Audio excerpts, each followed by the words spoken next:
दिल्ली के जहांगीरपुरी में रहने वाले युवक की संदिग्ध परिस्थितियों में मौत। पिछले कुछ महीने से एक आपराधिक मामले को लेकर तिहाड़ जेल में बंद था युवक। जेल में ही तबीयत खराब होने के बाद हुई संदिग्ध परिस्थितियों में मौत। जेल प्रशासन की तरफ से मृतक के परिवार को जानकारी तक नहीं दी गई। परिजनों का आरोप है कि झूठे मुकदमे में फंसाकर जेल में बंद किया। तबीयत खराब होने के बाद नहीं की गई कोई देखरेख, सही इलाज न करने की वजह से हुई संदिग्ध परिस्थितियों में मौत। परिजन कर रहे हैं दोषी संबंधित अधिकारियों के ऊपर कार्रवाई की मांग। आपको बता दें कि दिल्ली के जहांगीरपुरी इलाके में रहने वाला शुभम नाम का एक युवक करीब 1 साल से तिहाड़ जेल में बंद है। दरअसल आदर्श नगर थाना इलाके के लालबाग में कुछ लोगों का झगड़ा हुआ था। इसी मामले में शुभम का नाम भी सामने आया और आईओ द्वारा उसे गिरफ्तार कर लिया गया। परिजनों का कहना है कि उसे झूठे मुकदमे में गिरफ्तार किया गया है। शिकायतकर्ता ने लिखवाया कि उसके पड़ोस में रहने वाले कुछ लोगों ने मारपीट की, जबकि शुभम जिसको गिरफ्तार किया गया वह जहांगीरपुरी में रहता है और झगड़ा लालबाग में हुआ। परिजनों का यह भी आरोप है कि आईओ द्वारा 5 लाख की मांग की गई और पैसे न देने पर उसे फंसाकर जेल भेज दिया गया। इसके बाद कुछ दिन पहले ही शुभम की तबीयत खराब हुई। इस बात की जानकारी भी शुभम ने अपने परिवार और अपनी मां को दी, लेकिन तब देखरेख नहीं हुई और तबीयत लगातार बिगड़ती गई। अगली मुलाकात में शुभम व्हीलचेयर पर आया। हालत ये हुई कि वह अपने पैरों पर खड़ा भी नहीं हो पा रहा था। कल यानी सोमवार को परिजनों को, जो साथ ही शुभम के साथ जेल में बंद है, उसके परिवार द्वारा जानकारी मिली कि शुभम की तबीयत खराब है। जब शुभम को देखने के लिए परिवार अस्पताल पहुंचा तो शुभम की मौत हो चुकी थी। परिजनों का आरोप है कि जेल प्रशासन की तरफ से परिवार से जानकारी तक नहीं दी गई। अब परिवार इस मामले में आईओ, जेल सुपरिटेंडेंट और अन्य संबंधित अधिकारियों पर कड़ी से कड़ी कार्रवाई की मांग कर रहा है। दिल्ली से संजय सिंह की रिपोर्ट। जी, क्या हुआ था? सर, मेरे बेटे का नाम झूठा केस में लगाया आईओ ने। लगा के उनने मेरे से 5 लाख रुपए मांगे। 4 लाख ले लिए, 1 लाख नहीं दे पाई। मैंने हाथ पैर जोड़े, नहीं मेरे पास था, क्योंकि मेरा कोई कमाने वाला नहीं आदमी है नहीं मेरा। मैंने कहा नहीं दे पाऊंगी। उसने कहा नहीं दे दोगी पैसे तो तुम्हारे बेटे को मैं वहां पे सजा दिलवा दूंगा और वहां मरवा दूंगा। और वहां उसके बाद वो वहां जेल भेज दिया मेरे बेटे को। वहां मेरा बेटे की तबीयत खराब हो 28 तारीख को मैं मिलने गई। 28 जनवरी मेरा बेटा बस इतना बोला, मम्मा मेरा गला सूख रहा है, मेरे पैरों में हल्की हल्की स्वेलिंग है। मैंने कहा बेटा डॉक्टर को दिखा लो। कह रहे डॉक्टर को दिखाया। डॉक्टर कह रहा है कि बेटा ये कोई दिक्कत नहीं है, ठीक हो, हल्की फुल्की 2-1 मेडिसिन दे के भेज दिया। जब मैं उसके बाद मिलने गई 28 तारीख के बाद, तो मेरे बेटा को 2 लोग पकड़ के लेके मेरे पास आए, स्टूल पे बिठाए। तब मेरा बाबू अपने हाथ से, मेरा शुभम फोन नहीं पकड़ पा रहा था। फिर उन्हीं बच्चों ने फोन पकड़ के बात कराई। फिर मेरा बेटा बोला मम्मा मैं बहुत परेशान हूँ, मेरा पैरोल लगवा दो, मुझे बहुत दिक्कत हो रही, मेरी मेडिसिन नहीं हो रही, अच्छी दवाइयाँ नहीं हो पा रही, मुझे बाहर भी नहीं भेज रहे हैं। मैंने कहा ठीक है बेटा। मैं वकील से आके बोली कि पैरोल लगाओ। उन्हें पैरोल लगाई सर। शनिवार को पैरोल लगा दी और सोमवार को पैरोल की सुनवाई कल की थी। मेरे बेटे को ये लोग संडे को लाके हॉस्पिटल में एडमिट कर दिए बेहोश हालत में। मेरे बच्चे को होश नहीं था।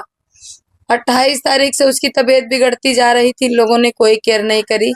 जब वो मेरा बच्चा बिल्कुल बदहोश हो गया, संडे को ये लोग लाके एडमिट किए। जब कल कोर्ट में जज साहब ने पूछा कि भाई क्या रिपोर्ट है, शुभम को क्या हो गया, तो वहां के सुपरिटेंडेंट ने बोला कि सर उसको वीकनेस है, कोई दिक्कत नहीं है, उसको हॉस्पिटल में एडमिट कर दिए हैं। फिर मैं रोने लगी। मैंने कहा जज साहब मुझे मेरे बच्चे से मिलने दी जाए। उन्होंने मुझे ऑर्डर दिया और मैं मिलने के लिए गई। तब उन्होंने, वहां का जो पुलिस था, वो खारजे के जो पुलिस होते हैं, उन्होंने बोला जेल जाओ, जेल से अप्रूव करवा के लेके जेलर से आओ तब मुलाकात होगी। मैं वहां गई सर, 2.5-3 घंटे लग गए मेरे को अंदर से लिखवा के 1 नंबर जेल से। फिर उन्होंने मुझे 2 नंबर में भेजा। 2 नंबर जेल, 2 किलोमीटर जाना, 2 किलोमीटर आना। मेरा बहुत ज्यादा टाइम खराब हुआ। मैं जब वहां मैं पहुंची तो उन्होंने मुझे कहा कि तुम कौन हो। मैंने कहा मैं मदर हूँ। तो वही जो ऑर्डर के कागज थे जज के और जेलर के, वो देख के उन्होंने मेरे को कहा कि ये आपका बेटा है। उन्होंने मेरे बेटे को तब तक मार चुके थे, मेरा बेटा नहीं था। अच्छा, आपके बेटे को कब जेल भेजा गया था, किस कारण से हुआ? मेरे बेटे को झूठी केस में, लाल बाग में लड़ाई झगड़े के झूठी केस में मेरा बेटा कहीं से कहीं वीडियोस में कहीं नहीं आ रहा। बस उन्होंने जो वो लगाया है कंप्लेंडर, जो कंप्लेंट डाली है, उन कंप्लेंडर ने जो कंप्लेंट डाला है उसने लिखा है मेरे पड़ोस में रहने वाला शुभम। लेकिन आईओ की साजिश थी, क्यों मेरे बेटे को फंसा के मुझसे पैसे मांगने थे उससे। कौन ओ, पैसे मांगा था? आईओ आपके?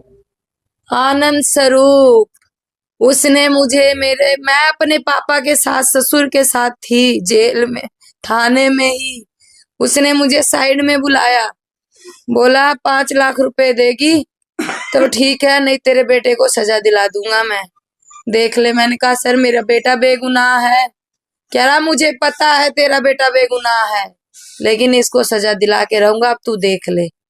और उसके बाद में कितना पैसा दे चुके थे? कितना? 4 लाख दे चुकी मैं, 4.5 लाख दे चुकी, 50,000 में वकील के थ्रू उसको दे चुकी। उसने कहा कि 50,000 दे दो, जल्दी से तुम्हारा चार्जशीट पेश करूंगा, तब तुम्हारा बेटा जल्दी छूट जाएगा। कौन सा थाने का मामला था? आदर्श नगर थाना। आनंद स्वरूप ने मेरे बेटे को साजिश करके मरवाया है। उसमें सुप्रिंटेंडेंट का भी हाथ है, उसमें डॉक्टर्स भी हैं, वहां का जो भी जेलर है, जो भी है, मेरे बेटे को अच्छी ट्रीटमेंट नहीं दी। अब कार्रवाई की क्या मांग करते हैं? कार्रवाई, उनको नौकरी से निकालो और उनको भी उसी जेल में डाल दो। मेरा यही है कि उनकी नौकरी जानी चाहिए। वो आनंद स्वरूप को तो जेल में डालो और उनकी नौकरी खत्म करो, सस्पेंड नहीं करना, उनको नौकरी से निकालो।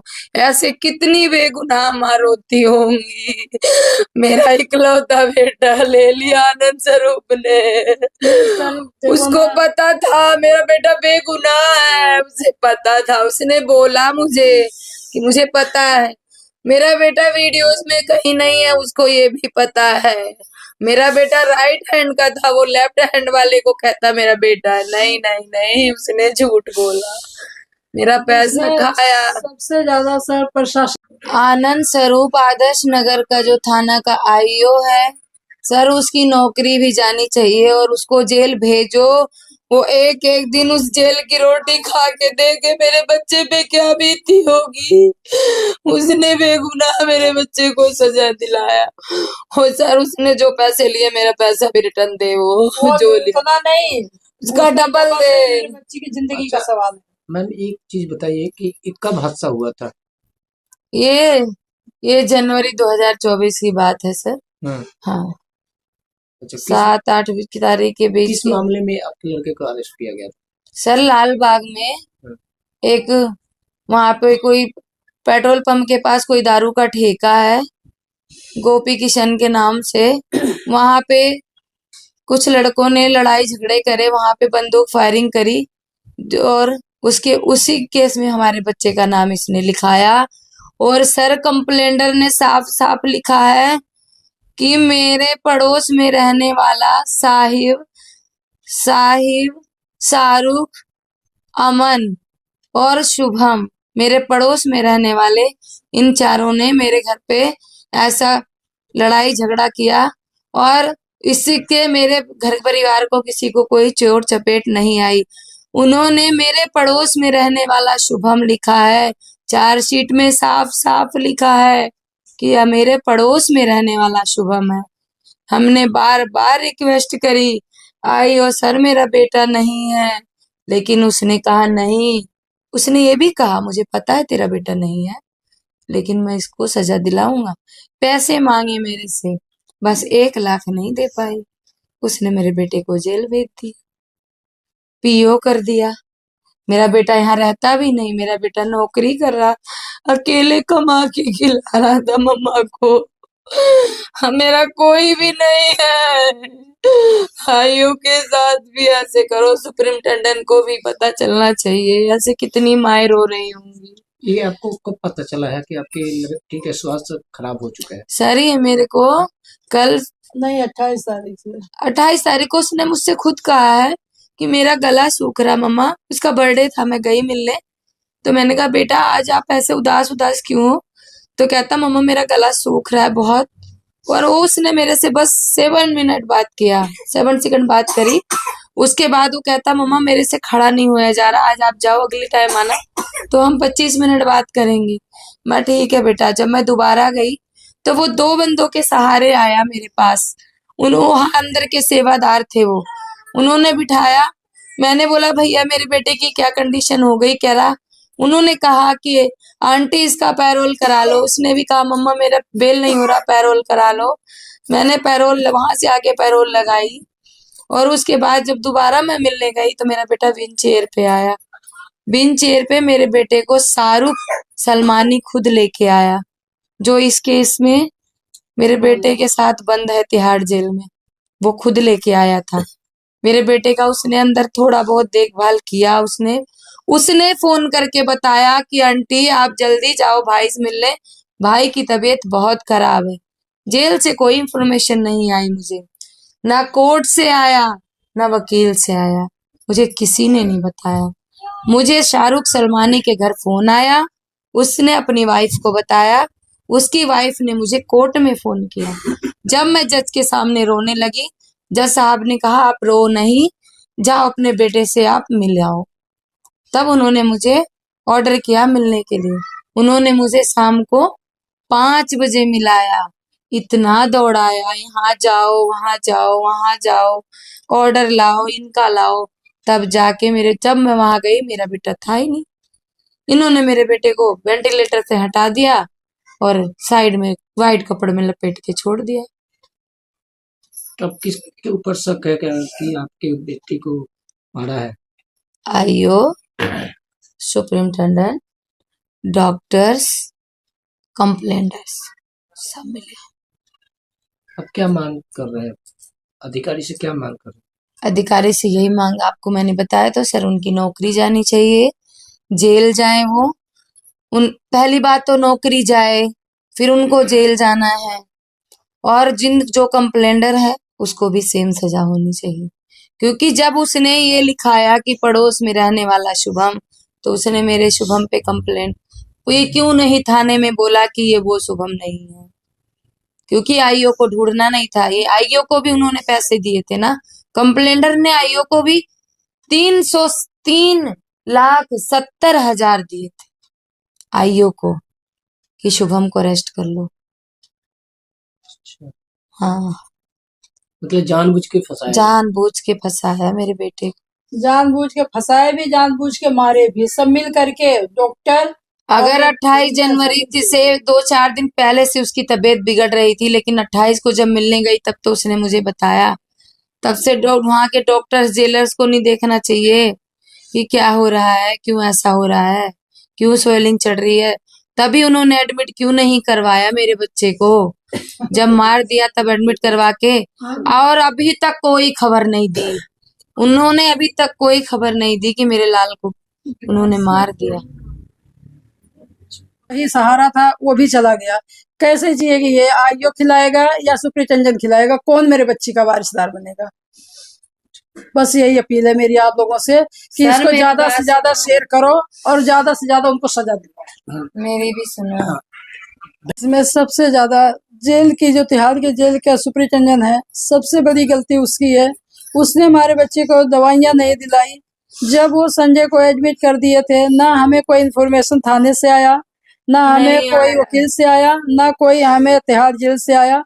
मेरा बच्चा बेहोशी हालत में लाया गया, वहां एडमिट किया गया, उसके बावजूद नहीं मिला। किसी बच्चे ने किसी अपने घर पे मैसेज दिया कि उनके घर बोल दो शुभम की बहुत तबीयत खराब है, शुभम एडमिट है। फिर हम दौड़ भाग करके पता करना शुरू किए हैं। जज की और सुप्रिंटेंडेंट की खुद की ये बात हुई है। उसने कहा कि भाई थोड़ी सी वीकनेस है जनाब और वो ठीक हो जाएगा, जबकि मेरा बच्चा वेंटिलेटर पे डाल रखा था इन्होंने। जब मैं गई हूँ, मृतक बच्चे को अपने देखी हूँ, तो वहां मेरे बच्चे को वेंटिलेटर से हटाया गया है और इन्होंने हमें इन्फॉर्मेशन नहीं दिया। तो क्या मांग कर रहे हैं? मांग यही कर रहे हैं कि सुप्रिंटेंडेंट का पहले बर्खास्त किया जाए बिल्कुल, और उसके बाद में ये आईओ को, जो हमारी बच्ची ने बताया, उसकी नौकरी भी खत्म की जाए। साथ में डॉक्टर की, जितने डॉक्टर वहां थे उनके साथ भी कार्रवाई की जाए और हमारे इस बच्ची के जिंदगी के लिए मेरा एक इसका इकलौता बेटा सहारा कुछ करके हमें गवर्नमेंट दे। क्या नाम था लड़के का? शुभम भारद्वाज सोमवार तो है। क्या उम्र रही होगी? 22 साल में लगा है अब। अच्छा, क्या शादी 22 जनवरी नहीं। उसका बर्थडे था। कुंवारा था। वही एक इकलौता इसका वारिस था। इसका पति